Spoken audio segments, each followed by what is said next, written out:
प्रधान महातपस्वी आचार्य श्री महाश्रमण जी के पावन चरणों में कोटि कोटि वंदन। सद्य मुनिश्री के पावन चरणों में भाव भरा वंदन। उपस्थित समस्त श्रावक श्राविकागण, आगम गाथा में कहा गया है, जेय चंडे मिये थद्दे दुब्बाई नियधि सधे बुझई से अविनियप्पा कट्ठम सोय गयम जहाँ। आगमकार कहते हैं, जो मनुष्य क्रोधी, अविवेकी, अभिमानी, दुर्वादी, कपटी और धूर्त है, वह संसार के प्रवाह में वैसे ही बह जाता है जैसे जल के प्रवाह में काष्ठ। बड़ा ही सुंदर उदाहरण दिया गया है। जो व्यक्ति इन दुर्गुणों से युक्त होता है, वह व्यक्ति संसार के प्रवाह में बह जाते हैं, यानी संसार के चक्र में परिभ्रमण करता रहता है। उदाहरण दिया गया, जैसे पानी का प्रवाह बह रहा है और उसमें कोई लकड़ी का टुकड़ा डाल दिया जाए तो वह टिकेगा नहीं, वह पानी के साथ आगे बह जाएगा। ठीक उसी प्रकार जो व्यक्ति क्रोधी है, बहुत ज़्यादा क्रोध जिस व्यक्ति को आता है, वह भी अपने संसार को बढ़ाता है, संसार के परिभ्रमण को बढ़ाता है। क्रोध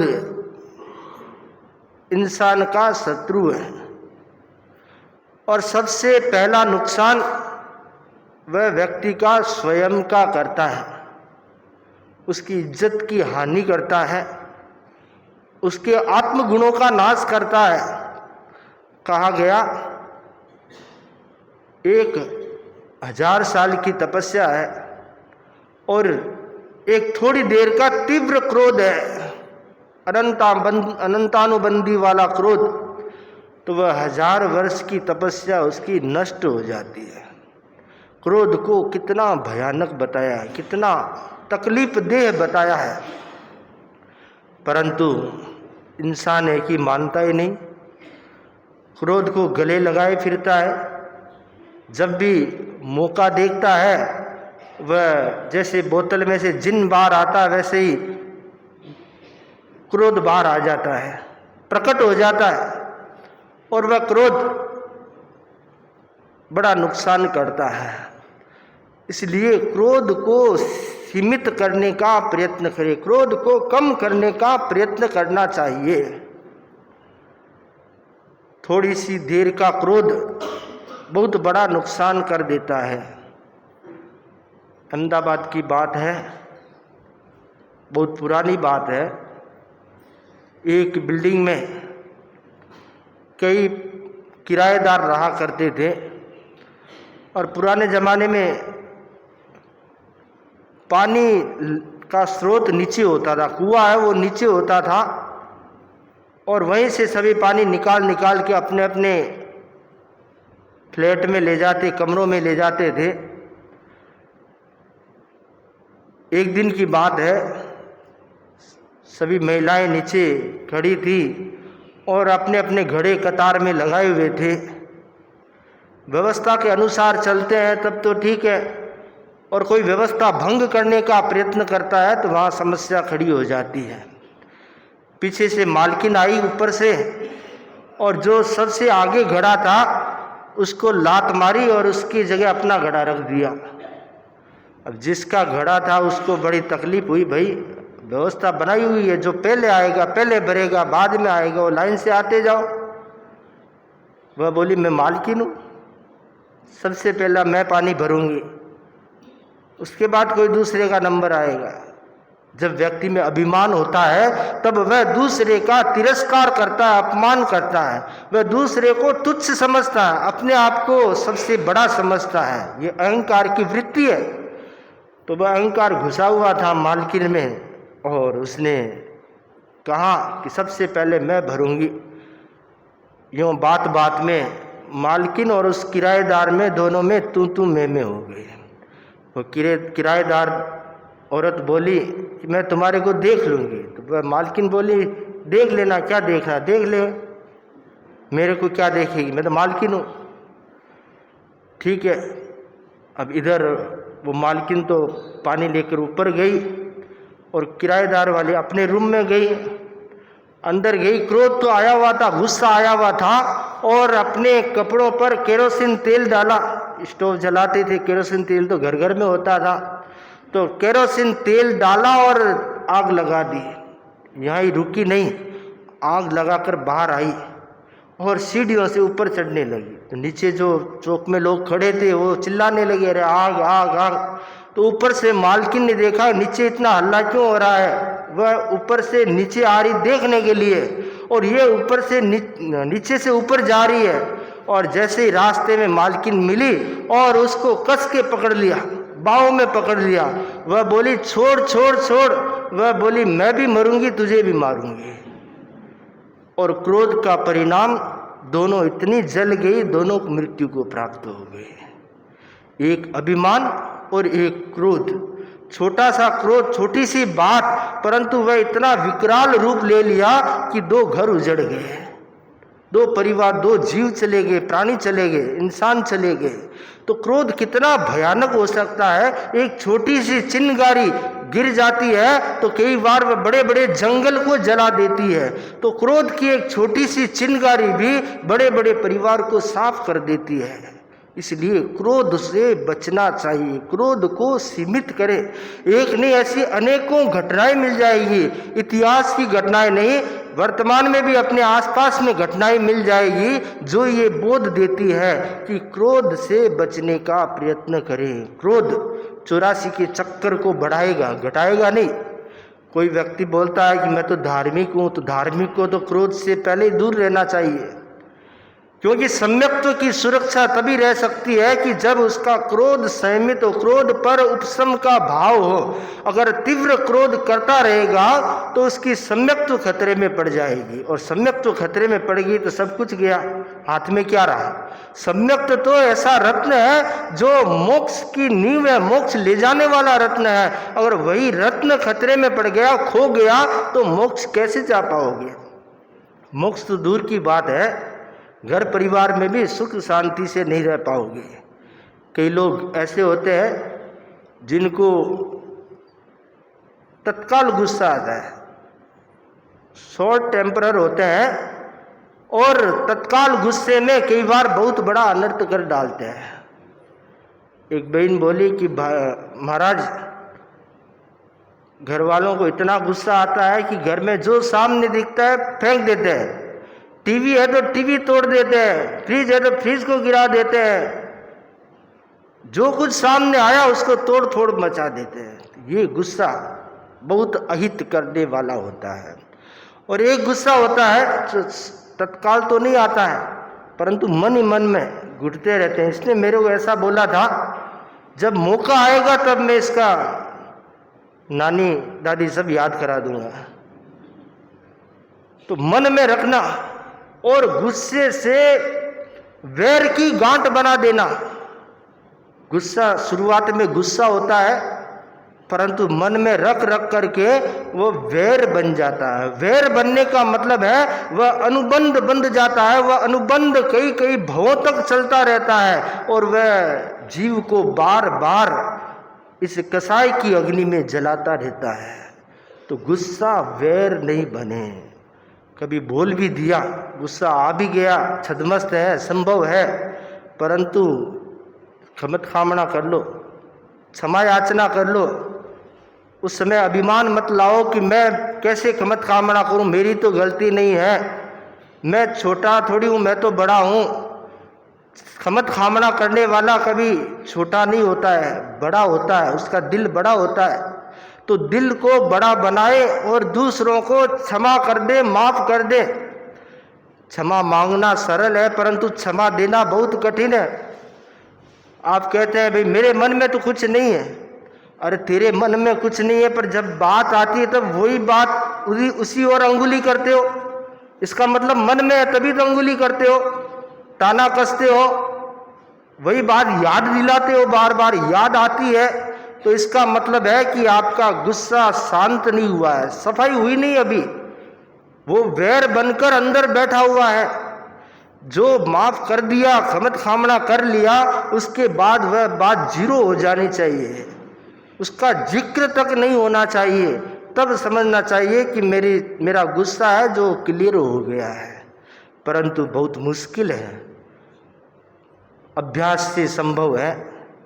हर साधक को, हर श्रावक श्राविका को, हर भव्यात्मा को ऐसा प्रयास करना चाहिए कि कैसे मैं इस गुस्से रूपी राक्षस से बच सकूं।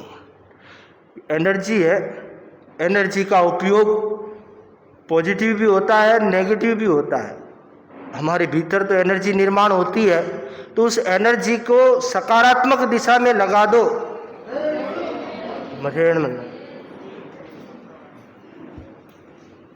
के अवतार भगवान महावीर स्वामी के चेतना में कोटि से वंदन।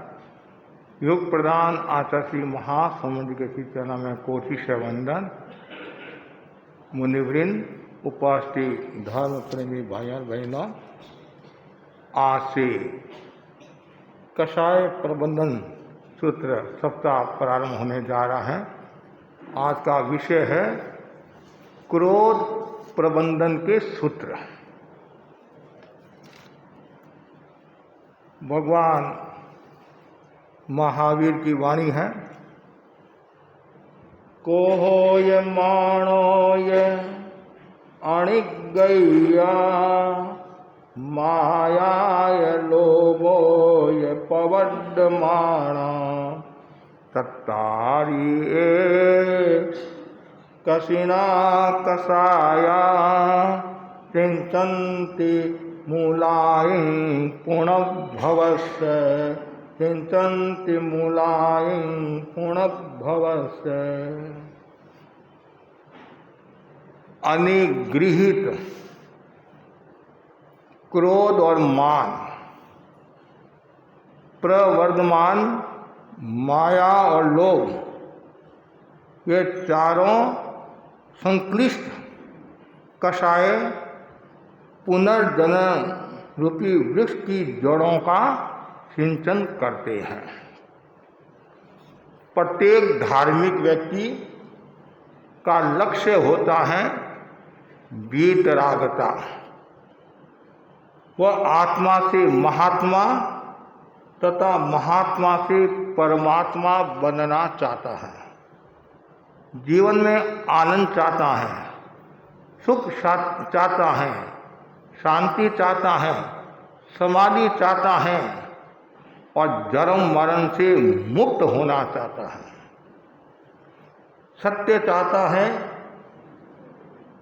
वीतरागता का जो बाधक तत्व बताया है वह है क्रोध, मान, माया, लोभ। चारों में प्रथम स्थान क्रोध का है। क्रोध प्रीति का नाश करता है,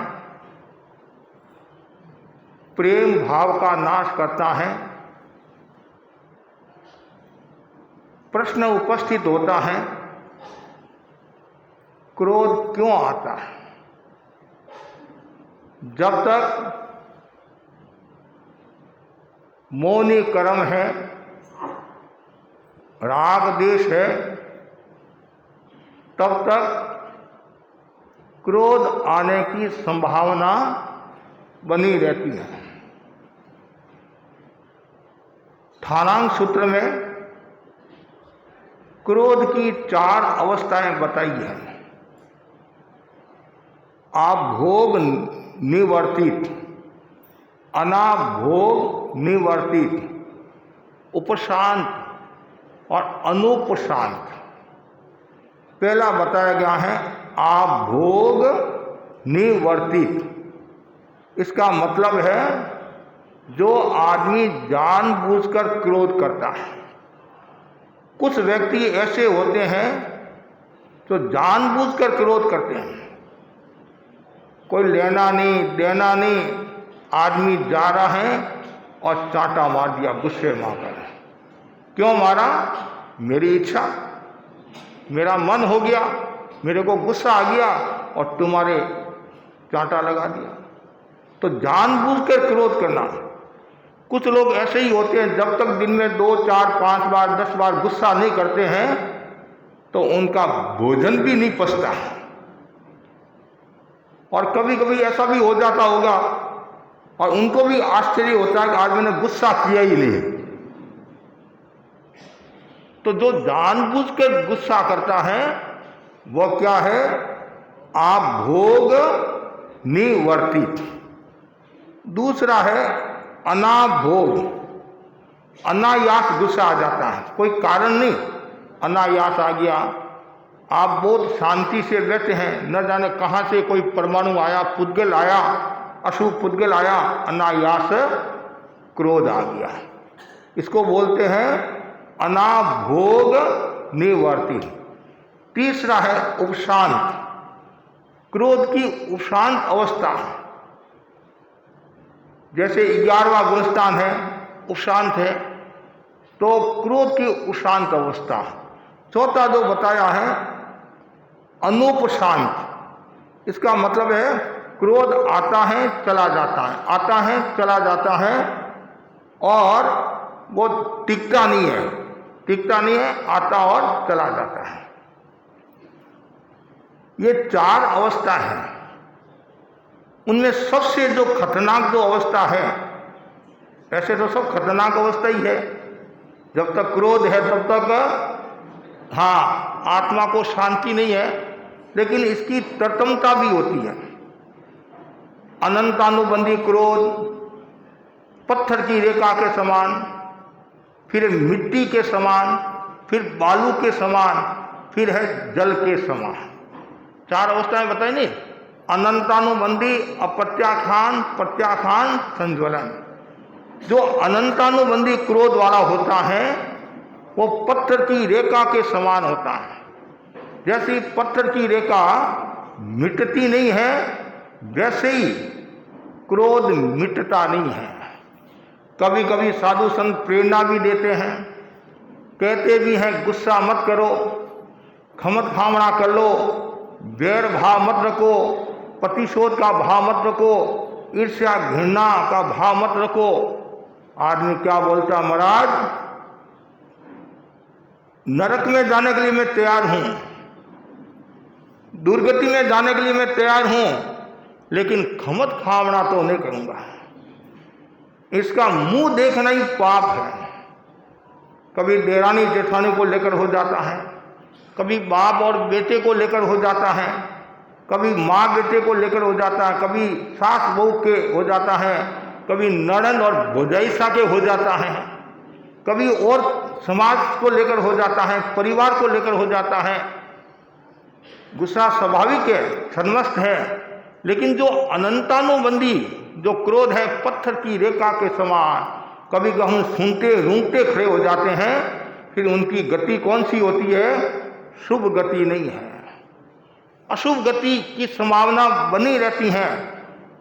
इसलिए व्यक्ति थोड़ा सा चिंतन करे। और आगे बताया गया है और गुस्सा क्यों आता है। पहले तो ये समझो गुस्सा का अर्थ क्या, क्रोध का अर्थ क्या है। क्रुद्ध होना क्रोध है। दूसरी बात, क्रोध क्यों आता है? व्यवहारिक कारण है दुर्वचन। आपको कोई कटु वचन कह देता है, आपके साथ में दुर्व्यवहार कर देता है और आपको गुस्सा आ जाता है। स्वार्थ के कारण भी गुस्सा आता है। जब तक आपका स्वार्थ सदता है तब तक तो परमेश्वर है, और स्वार्थ नहीं सदता है, जो पति आपके लिए परमेश्वर है वही यमराज और दूत हो जाता है और यमदूत हो जाता है।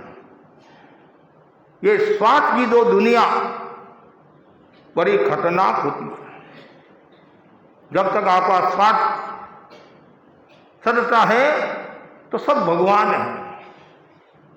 कभी कभी हम एक मुक्तक भी सुनाते हैं, लड्डू मिल जाने के बाद चपातियों को कौन पूछता है, लड्डू मिल जाने के बाद चपातियों को कौन पूछता है, और फेरे हो जाने के बाद बारातियों को कौन पूछता है। लड्डू मिल जाने के बाद चपातियों को कौन पूछता है, और फेरे हो जाने के बाद बारातियों को कौन पूछता है। मैं तुम्हें पत्ते की बात बता रहा हूँ, हे दोस्त गम मत कर। और काम निकलने के बाद साथियों को कौन पूछता है, काम निकलने के बाद साथियों को कौन पूछता है। आचार्य महासमुंदी फरमाते हैं, जब चुनाव का समय होता है, राजनेता एक एक घर घर में घूमता है, 5 वर्ष में एक बार घूमता है, मेरी लाज रखना, लाज रखना, लाज रखना, मैं आपका हूँ, मैं आपकी सेवा करूँगा, ये करूँगा, वो करूँगा, कितना आश्वासन देता है। अरे तू तो मेरा खास आदमी है, तू मेरे को छोड़कर कहाँ जाने वाला है। और जैसे ही चुनाव संपन्न हुए, जीत गया, वो तो 5 वर्ष में एक बार घर घर में घूमता है, और आप 5 वर्ष उसके पीछे घूमते हैं कि मेरी गली का ध्यान रखना, मेरे ये काम है। और राजनेता कहता तुम कौन है, मैं तो तुम्हारे को जानता ही नहीं। जब तक स्वार्थ था तब तो जानता था, और स्वार्थ गया और आदमी भी गया। तो ये स्वार्थ के कारण भी आदमी को गुस्सा आता है, दुर्वचन के कारण भी गुस्सा आता है, दुर्व्यवहार के कारण भी गुस्सा आता है, तिरस्कार के कारण भी गुस्सा आता है। कोई व्यक्ति किसी का तिरस्कार करता है, अपमान करता है, तो उसके कारण भी व्यक्ति को गुस्सा आता है।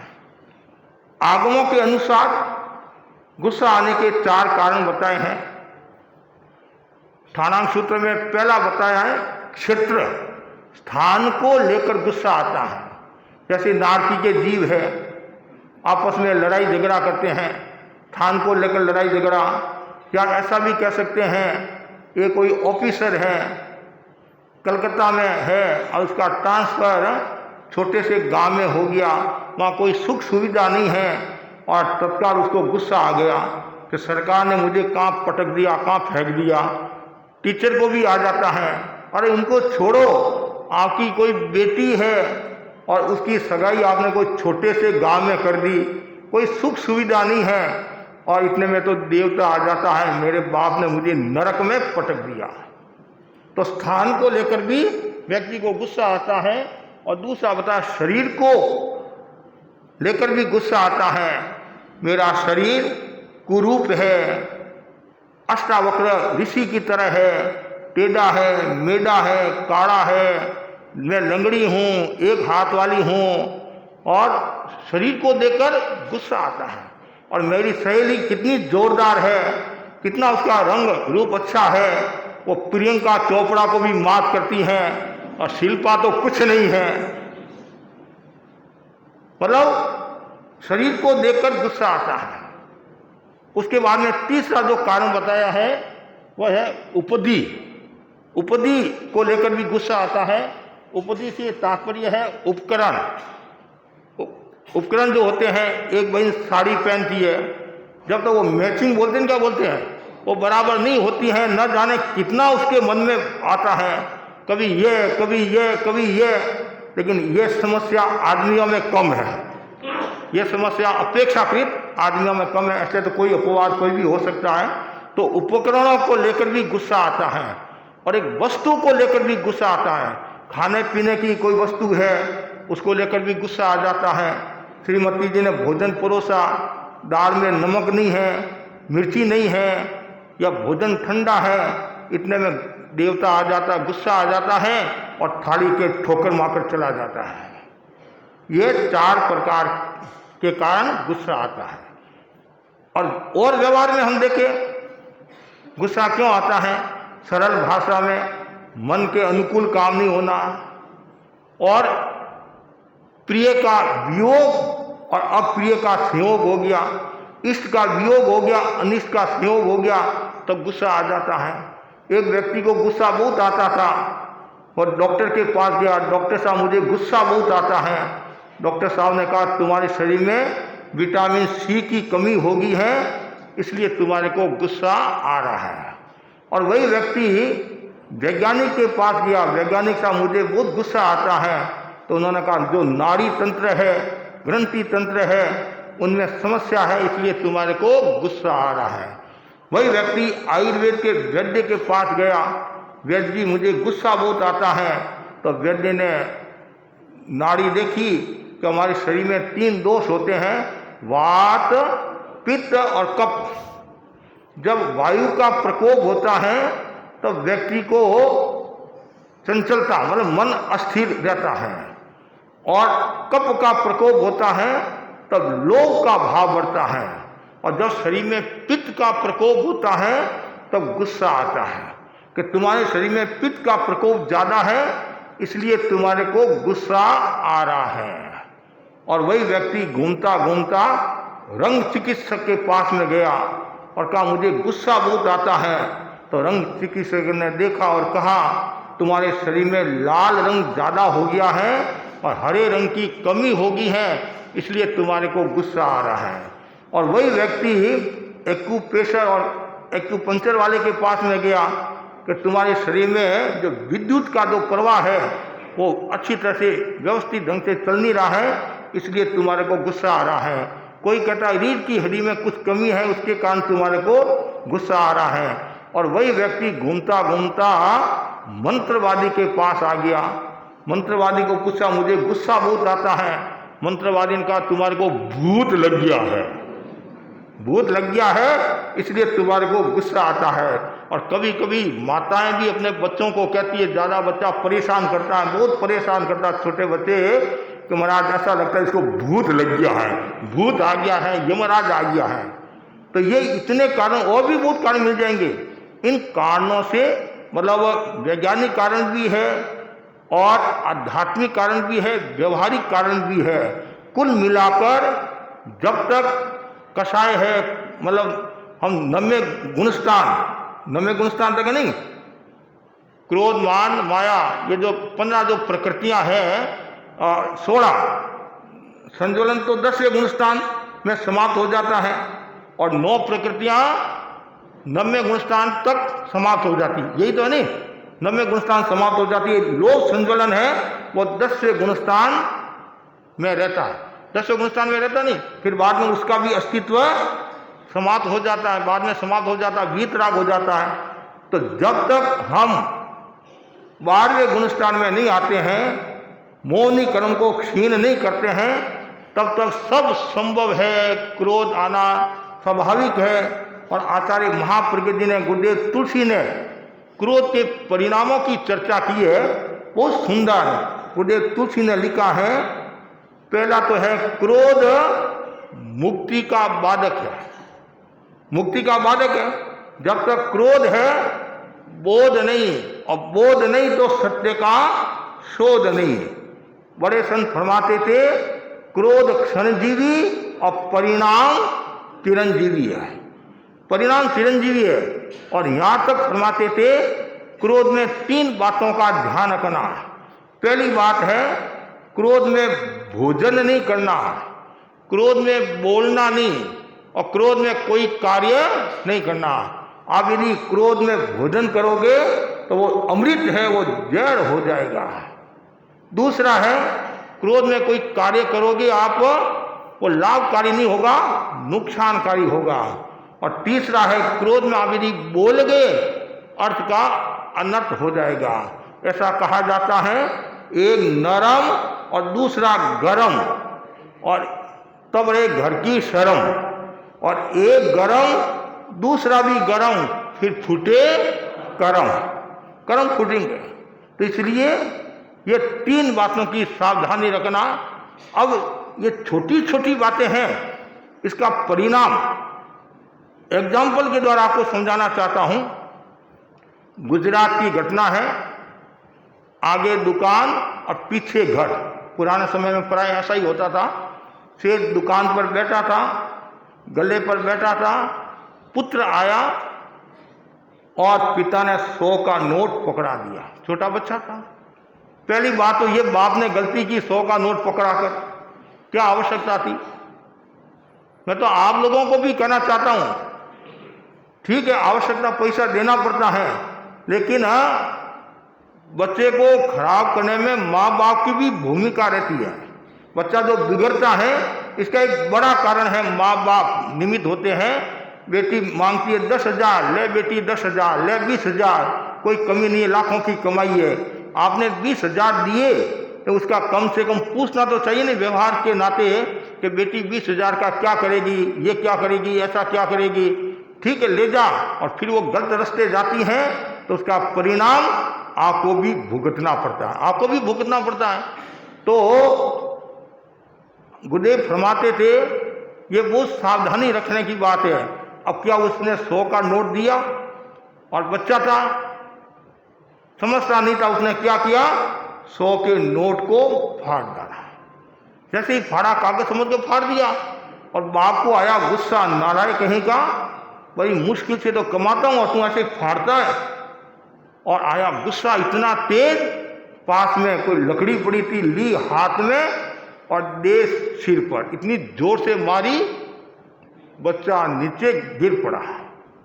सामने पत्नी खड़ी थी, वो भी गुस्से में आ गई, तुम बाप है, कसाई है, पुत्र हंता है। उसको भी इतना गुस्सा आया, पास में मुसल पड़ा था, लिया हाथ में, देश शेर के सिर पर, इतना जोर से मारा, वो भी नीचे गिर पड़ा, लेकिन वो वापिस उठ गया। और उसको तेज गुस्सा आया, पास में पड़ी थी लोह की छड़ी, ली हाथ में, देश सेठानी के सिर पर। परिणाम ये आया कि नहीं, थोड़ी देर के बाद में मृत्यु को प्राप्त हो गए। और उस समय यदि सेठ समता रख देता, धैर्य रख देता, तो ये समस्या नहीं आती। ऐसी एक गुजराती और घटना है। माँ और बेटे घर में 2 जने थे, और पुराने समय में घरों में चूल्हे होते थे। आजकल गैस है, इसलिए लोगों के गैस की बीमारी शुरू होगी, गैस की बीमारी शुरू होगी। पहले चूल्हे थे तो चूल्हे के ऊपर चूल्हा खाली नहीं रखते थे, ऐसा चूल्हा खाली नहीं रखते थे, तो क्या पानी है आदि रख देते थे, ताकि वो पानी धीरे धीरे गर्म होता रहे। तो माँ ने सोचा मैं पानी लेने के लिए जाती हूँ, उसने ऊपर पानी रख दिया, और साथ में उसके पास में 5,000 रुपये थे। 5,000 रुपये, आजकल तो मतलब 1,000 के भी रुपये आते होंगे, 500 के रुपये आते होंगे, मतलब 2-5 में हो जाता काम। पुराने समय में 2 रुपया, 1 रुपया, 10 रुपया, और कुछ बहनें तो मतलब इतना संग्रह करती थी ताकि भविष्य में काम आएगा। और जब वो क्या आया, नोटबंदी, उस समय सबकी धड़कनें तेज होगी। ऐसे पति मांगता मेरे को 500 रुपया चाहिए, मेरे पास में कहाँ है, आपने मुझे कब दिए, कब दिए। और जब वो नोटबंदी आई, सबकी आंखें खुल गई। मतलब कहाँ कहाँ से नोट निकले पता है आपको, आपको तो पता ही है। मतलब अनाज में से, और ऊपर जो तार होती नहीं, हाँ ऊपर उधर से, और कहीं से, हाँ मतलब पलंग के नीचे से, और इतने नोट। एक भाई बोला मेरे को, महाराज मेरी बहन का फोन आया, 30 लाख रुपये होंगे संभव थे। कब भाई क्या करूं, क्या करूं, नोटबंदी आ गई है। तो संग्रह, इसमें 2 बात हैं, कुछ तो संग्रह की भी मनोवृत्ति होती हैं, कुछ बहनें बहुत समझदार होती है सामाजिक दृष्टि से, पारिवारिक दृष्टि से, कि भाई थोड़ा थोड़ा संग्रह तो क्या है, काम आएगा। तो कभी 1 तोला सोना ले लिया, वो ले लिया, घर गृहस्थी है, हम संग्रह की बात नहीं करते हैं। लेकिन व्यवहारिक दृष्टि से बहनें ये बहुत सोचती थी, ऐसे थोड़ा कभी अनाज लाया, कभी घी लाया, कभी वो लाया, कभी ये सुख दुख में काम आता है। और पुराने समय के लोग इस पर ध्यान भी देते थे कि भाई आवश्यकता है, संग्रह नहीं करना, आवश्यकता। तो वैसे ही अब उसने 5,000 जो थे, उसने सोचा मैं बाद में अलमारी में रख दूंगी। और अभी जो चूल्हे के पीछे एक आड़ा होता था, जिसमें चाकू चम्मच आदि ऐसे रखते थे, तो उसने क्या किया, माँ रख दिया, और बेटा वो इधर उधर घूम रहा था, छोटा था। माँ पानी लेने के लिए गई, और इधर बेटे ने सोचा ये पानी गर्म कब होगा, इसमें तो टाइम लगेगा, और मैं माँ का सहयोग कर लूँ, माँ का सहयोग कर लूँ, माँ मुझे शाबाशी देगी। ये परंपरा आज की नहीं है, अनाधिकार की है। सब शाबाशी चाहते हैं, तो काम करे या नहीं करे, लेकिन शाबाशी बस मैंने किया और काम तो और कोई करता है, और जस लेने के लिए सामने आ जाता महाराज मैंने किया। कि उसका इतना पावर होता है, बेचारे दूसरे चुपचाप मिनी का बाप पहले बोले उसको पाप हो, और कभी कोई बोल भी देता है तो उसकी 12 और बजा देते हैं, 12 और बजा देते हैं। तू कैसे बोला, क्यों बोला, क्या हुआ, मतलब कभी ऐसी स्थितियां भी बनती है। तो उसके मन में आया कि माँ का मैं सेव करूं, तो और तो उसको पता नहीं था। ये उसने सोचा ये कागज है, इतने सारे कागज है, और सारे के सारे कागज चूल्हे में डाल दिए। आग तेज हुई, वो बहुत खुश हो रहा था, माँ शाबाशी देगी। और माँ पानी लेकर आई। पुराने समय में बहुत दूर से पानी लाना पड़ता था, आपके यहाँ तो गंगा है तो दूर से पानी लाना पड़ता था।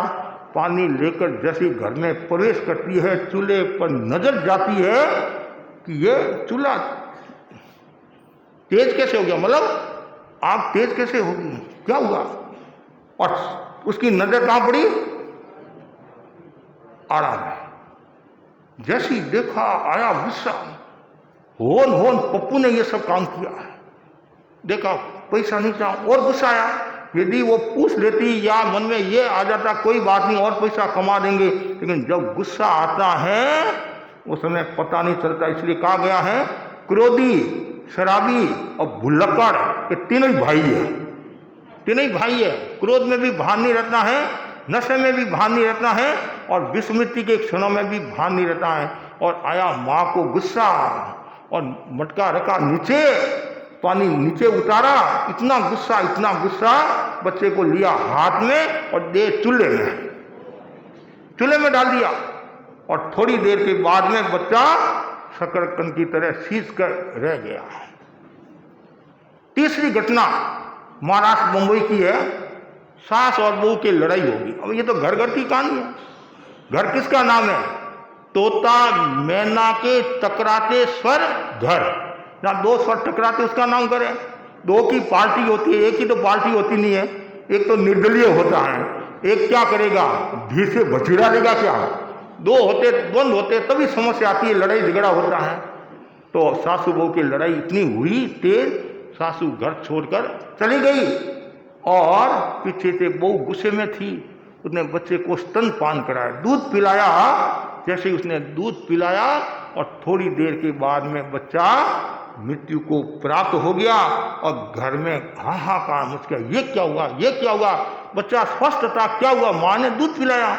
डॉक्टर को बुलाया, डॉक्टर ने देखा कि आप किस अवस्था में थे, कि मैं गुस्से की अवस्था में, तीव्र गुस्से की अवस्था में थी, और जो अमृत था वो क्रोध के कीटाणु उसमें घुस गए, और वो अमृत जहर हो गया, जिसके कारण बच्चा मृत्यु को प्राप्त हो गया। चौथी जो घटना है, माँ और बेटी जा रही थी, और बेटी ने कहा माँ मुझे बिस्कुट दिला। माँ ने कहा बेटी अभी पास में पैसा नहीं है, घर जाकर तुम्हारे को दिला दूंगी। अब बच्चे होते हैं, जिद करते हैं, आग्रह करते हैं। उस बच्ची ने इतना आग्रह किया, माँ को आया गुस्सा, एक चांटा मारा जोरदार, उसका संतुलन बिगड़ा, नीचे गिरी सड़क पर, और स्कूटर वाला पीछे से आया, उड़ाकर चला गया। ऐसी एक नहीं अनेक घटना है। चंद्रकोशी की घटना ले लो आप, द्वैपायन ऋषि की घटना ले लो, और घर की घटना ले लो आप। ये कितने ऐसे कारण, इसलिए कहा गया है कि क्रोध के कारण ये इतना नुकसान होता है। अब जो परिणाम, पहली बात तो है स्थिरता पनपती नहीं है। जो क्रोध में रहता है वो हमेशा चंचल रहेगा और स्थिर नहीं रह सकता है।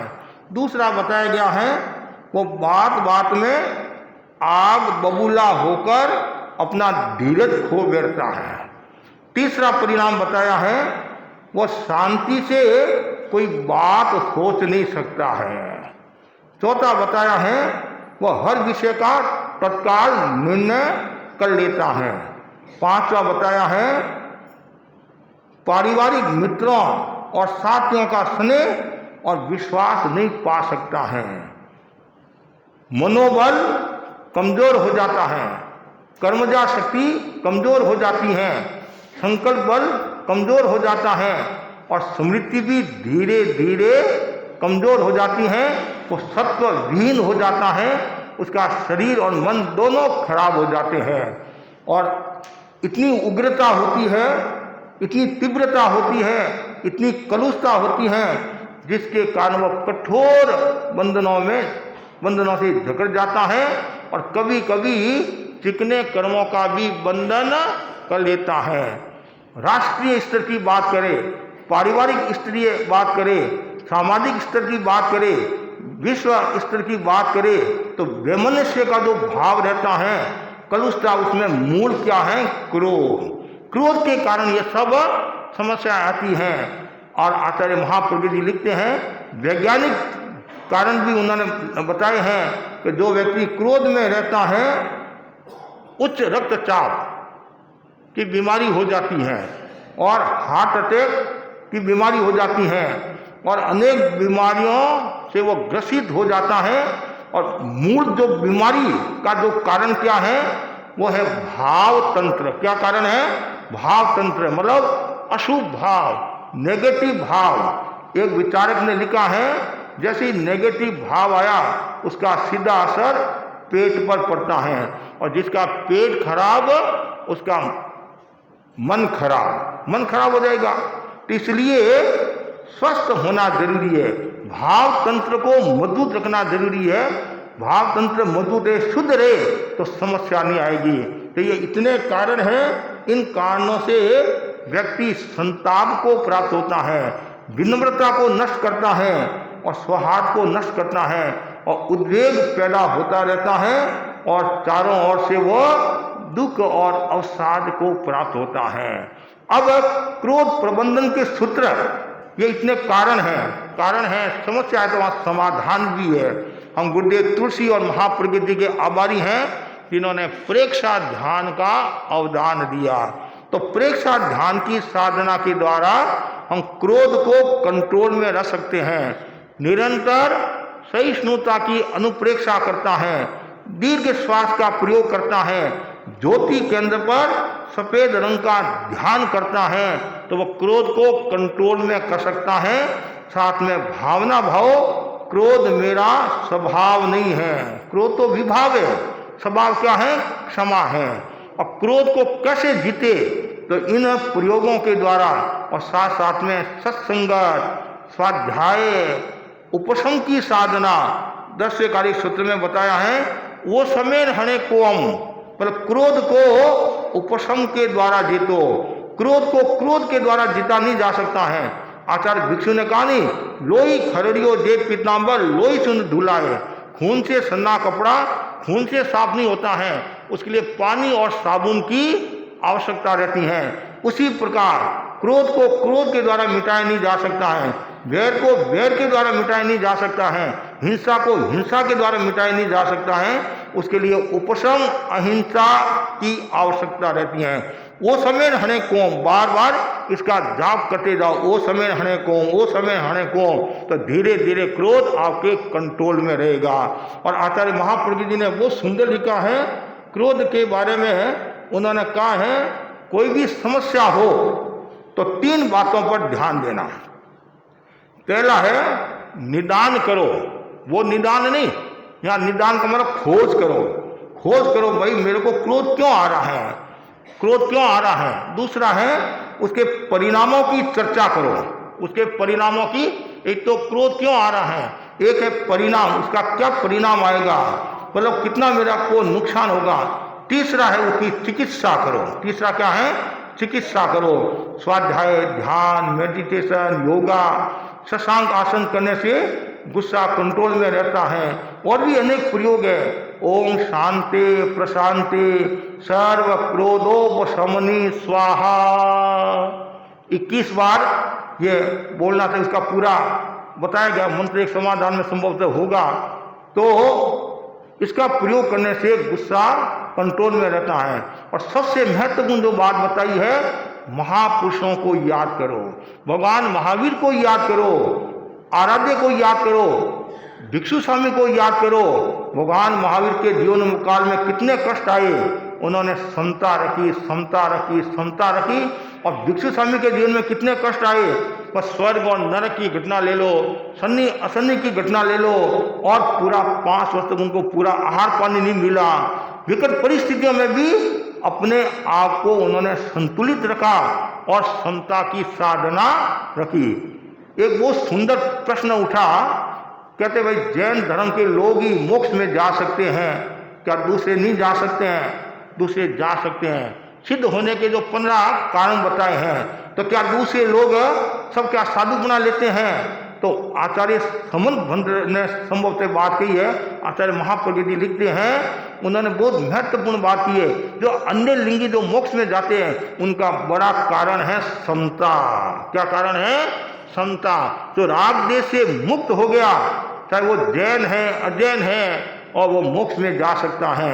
आचार्य हेमचंद्र ने कहा था नहीं, कहा सोमनाथ के मंदिर में गए तब, जो राग देश से मुक्त हो गया है, चाहे वो ब्रह्मा है, विष्णु है, महेश है, उसको मैं नमस्कार करता हूँ।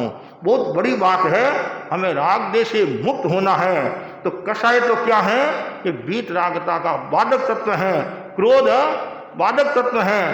तो अब आपको थोड़ा ध्यान देना है। और जिनको गुस्सा आता है, सबको ही आता है, आपको भी आता है, मेरे को भी आता है, तो स्थिति कम ज़्यादा हो सकती है। आचार्य महाप्रज्ञ जी एक बहुत सुंदर श्लोक फरमाते थे संस्कृत का, उत्तमत्स्य क्षणं कोप मध्यस्य प्रहर द्वयं अधमस्य अहोरात्रं प्राणात मध्यमा धमे। जो उत्तम व्यक्ति होते हैं उनका जो गुस्सा होता है वह गुस्सा क्षणिक होता है। बड़े लोग होते हैं उत्तम, वो क्षणिक गुस्सा होता है। और जो मध्यम होते हैं उनका 2 प्रहर तक रहता है, मध्यम आदमी जो होते हैं। और जो अदम आदमी होते हैं अहोरात्र, दिन रात। और जो धमा नीच से नीच है उसका प्राणांत, प्राण के अंत तक, कहना मतलब जब तक नहीं मरता है तब तक वो गुस्से में रहता है, और मरते समय भी गुस्से में रहता है, मरते समय भी गुस्से में रहता है। ऐसा भी कभी कभी होता है कि अब तो खमत खामना कर लो, प्राण जा रहे हैं, चुप, नाम ही मत ले, ऐसे भाव भी आ जाते हैं। तो इसलिए हमें क्या करना है? मूल बात है, हमें गुस्सा नहीं करना है। उसके लिए साधना करो, स्वाध्याय करो, चिंतन करो, प्रवचन सुनो। और एक बात है, क्रोध विभाव है, स्वभाव नहीं है। क्षमा स्वभाव है, क्षमा स्वभाव। वो समय हणे को बार बार इसका जाप करते जाओ, और जाप करने से खूब आत्मा की आराधना होगी, आत्मा शुद्ध होगी। इसी आशा के साथ ओम अरहम।